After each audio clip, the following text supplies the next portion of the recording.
Hello, and welcome to today's video.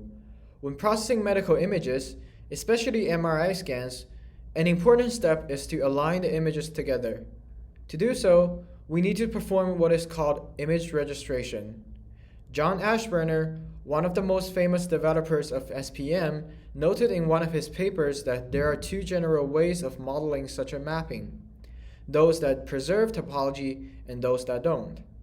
Specifically, what I want to talk about today is the model called DARTEL, proposed by Dr. Ashburner, that does preserve topology. Such a mapping or deformation that preserves topology is also called a diffeomorphism. So before talking about the model proposed in DARTEL, I would like to talk a little bit more about diffeomorphisms. So what is diffeomorphism? As a mathematical term, a bijection between two manifolds is called a diffeomorphism if, firstly, such a mapping is invertible, and secondly, both this mapping and its inverse are differentiable.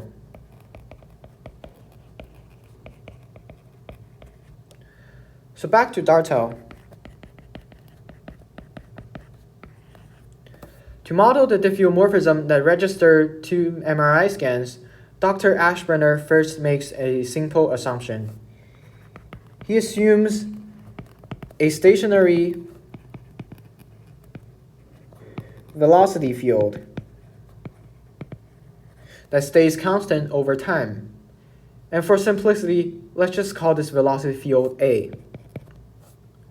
To help you all visualize, for MRI scans, such a velocity field is basically just a 3D vector field. You can just think of a 3D volume of the same size as the MRI scan, but each voxel, instead of intensities, is actually a vector representing where a voxel is in that specific position in the MRI scan needs to go according to this velocity field. With this stationary velocity field, the author goes ahead and models the diffeomorphism phi using the following ordinary differential equation: d phi over dt equals a times phi. To solve this, ODE is fairly straightforward. First, we separate the variables with phi on one side and t on the other side. Next, we integrate both sides.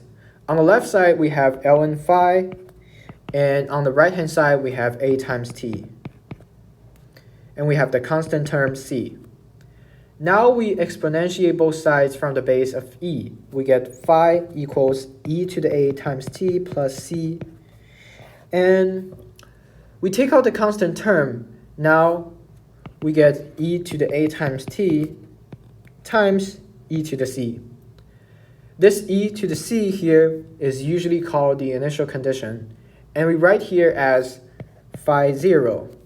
For this specific model here, the initial condition is actually the identity transformation. That is, if we apply phi 0 to any image, we get the same exact image. Now that we have the solution to the ODE, we can test if the deformation field yielded by this ODE is actually diffeomorphism. Remember, diffeomorphism has two properties: invertible and differentiable. Let us first test its invertibility.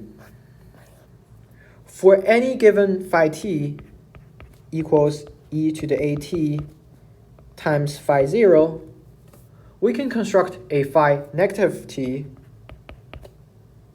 equals e to the negative at times phi 0, and we can multiply phi t by phi negative t, and we can get e to the at times e to the negative at times phi 0 times phi 0. Notice that here, these two terms got cancelled out, and we are left with two phi t terms multiplied together. Phi 0 terms multiplied together. Note that earlier I said for this problem, we let phi 0 equals the identity transformation. Therefore, multiplying phi 0 by phi 0 still gives phi 0. Now we have proved that for any deformation field produced by this ODE, we can find another deformation field that is the inverse of such a deformation field.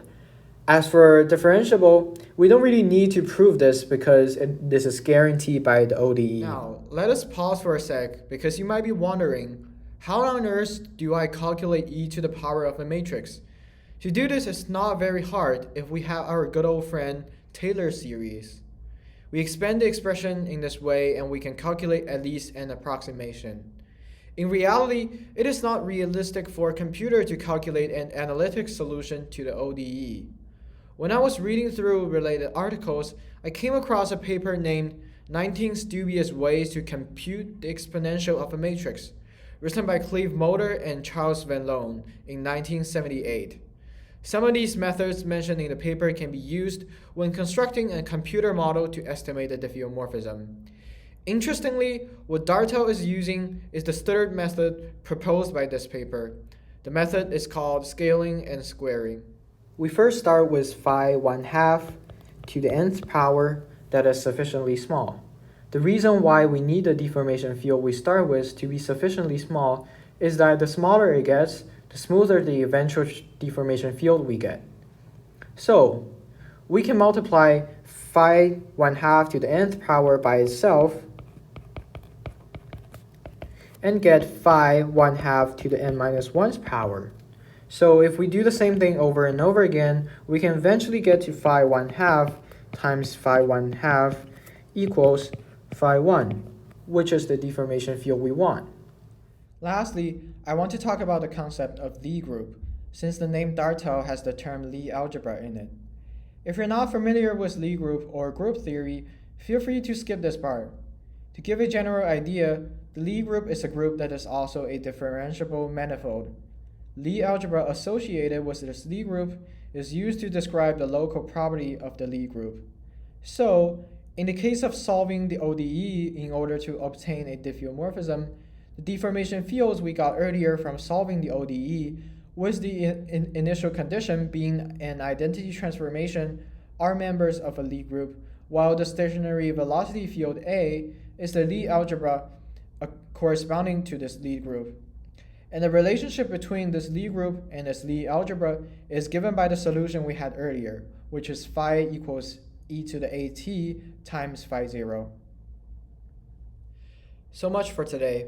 I wish you all enjoyed this video, and lastly, I want to mention that the purpose I made this video is to give you all an idea of what is the mathematical basis of diffeomorphic registration that is used in SPM, one of the most famous, most powerful, and widely used medical image processing software.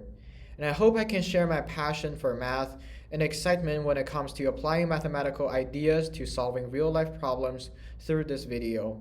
And I hope you see you guys next time.